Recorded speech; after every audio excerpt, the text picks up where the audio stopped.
chicken prices got you down? They're expensive right now, right? So if you've been to the grocery store recently, you've seen like chicken thighs, chicken breasts can be super expensive. I typically buy organic. If I can't get that, I get free range. And here's a little tip for you to save a lot of money on chicken. You ready? Grab a knife, grab a cutting board, grab a whole chicken, maybe 2. Yeah, trust me, you'll save. So this one is $1.58 per pound. I was finding chicken at the store already butchered for $5, $6 a pound. You guys don't pay those prices. So not only do I get tasty chicken from this whole chicken by myself, cutting it, I also get homemade chicken broth. Yeah, and it freezes really well. I love it. So you can save a lot of money by butchering your own. Get your own chicken, and let's get started.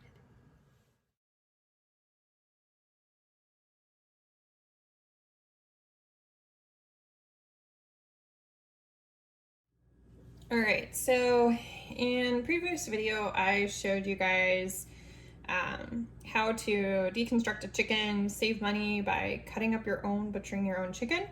And another way to save money is making your own chicken broth. You could also make veggie broth without the carcass using veggie remains. So in here I have whatever ends, like broccoli, I have cilantro, I have zucchini, carrot peel, onion, seeds and tops of bell peppers, the onion like peel part, stuff you always peel off. So that's in here. I think there's some cabbage in here.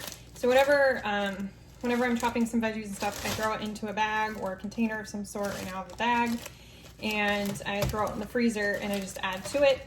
So then when usually I have like 2 of these full to make a pot of vegetable broth. And you just do this with water and salt. I sometimes add pepper, sometimes add garlic, if I don't have pieces of garlic in there. But whatever it is, I'll do a big stock pot for vegetable and then I'll freeze it. Chicken broth, I will add the carcass. You can either do a frozen carcass, so say you ate, your cooked meat, your cooked bones and whatnot, from the legs or wings or whatever, thighs, and you didn't throw them away and you saved them. You could do that with these and the rest of the carcass and freeze that. I used to do that, but this gives me plenty of broth. That way I don't have to worry about saving the other bones, and this is a little bit fresher and it's not cooked, and you get plenty of flavor. So take your veggie ends. I've got my carcass in here. I'm gonna throw it in, and I will add more stuff to that later. I'll be chopping veggies here later, and I can always add that in because this kind of just simmers for several hours. I'm gonna add some salt, and again, I'm gonna add water and fill.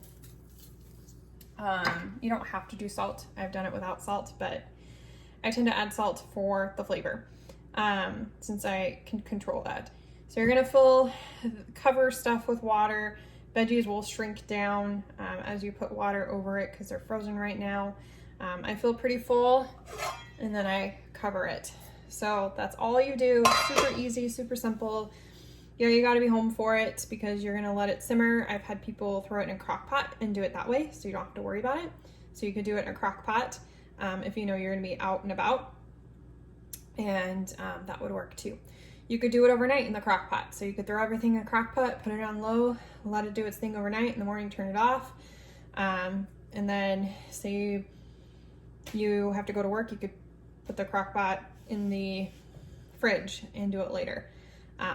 Or you could Fridays, I turn it on, and then Friday nights or Saturday mornings, I siphon it. So after I do all this, I do get a cheesecloth, and I just put it into my jars. So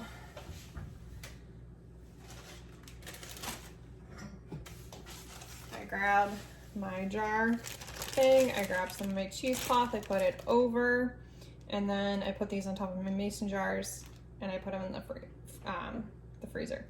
So super simple. I'll try and show you guys that and add that into this video as well so you can see, but this will save you quite a bit of money. When you're doing it yourself, it's just going to cost you, you know, your scraps and water. And it's a little bit of time, but this is probably one of the easiest and easier than cutting the chicken. And it's another way to save. All right, see you all later and enjoy this video. All right, so I added water to it. You can see the veggies have kind of gone down, and I add quite a bit of water because you're gonna lose some water. You can add some more water as you go. If you have a bigger stock pot, you could fill that even fuller, but this tends to work for us. And I get a lot of flavor from just that little bit of meat and these veggies into that broth. So then you're gonna just cover. I put it on kind of medium low, between medium and low in there, whatever works for you. And I just let it kind of do its thing, simmer, and sit there and kind of slow cook until it's done and you have more broth, and then I'll go and strain it, and I'll show you guys how to do that next. All right, so broth is finished. I always let it cool down too. You can do it when it's kind of warm and throw stuff in the freezer, but then you need to let your jars cool down even more. You're gonna get more ice from condensation. So I have my cheesecloth, and I have a funnel. That's what I do, is I do a nice cheesecloth. I just wrap it around, put it on, and then I've got some jars. I already started filling. This turned out a little more purpley because of the purple cabbage ends that I had in there. So it may look different colors depending on what veggies you use, if you use veggies. And then I pulled out my other containers. I may need to grab more. The other thing I have is I have a discard bag for all of the veggies that are in here. So I'll show you quickly kind of what I do. Just easy, dumping it in, filtering it out, filling the jar. Like I said, I just discard the carcass and the other stuff that's in here. And these I wash. I can either throw in the dishwasher. I usually wash them by hand so they don't get overstretched. And I just clean them and soak them really well. Cheesecloth. Otherwise, you could wash it with some of your kitchen towels in the washer and dryer. I've done that before too, but I find doing a hand wash usually works, and soaking it a little bit works as well. We'll just finish filling this jar just to show you. And then I usually label when I made it on the top of the lid. I just switch over to the next jar. So I'll just put a lid on, and then I will mark it.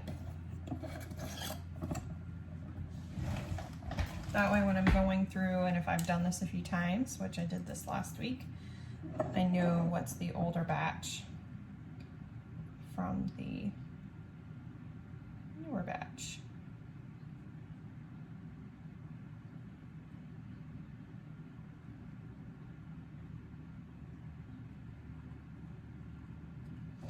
And lemon essential oil gets this off really nicely, the markings. So if you're needing to use them again for something else after you've cleaned up, you can do that. So there you go.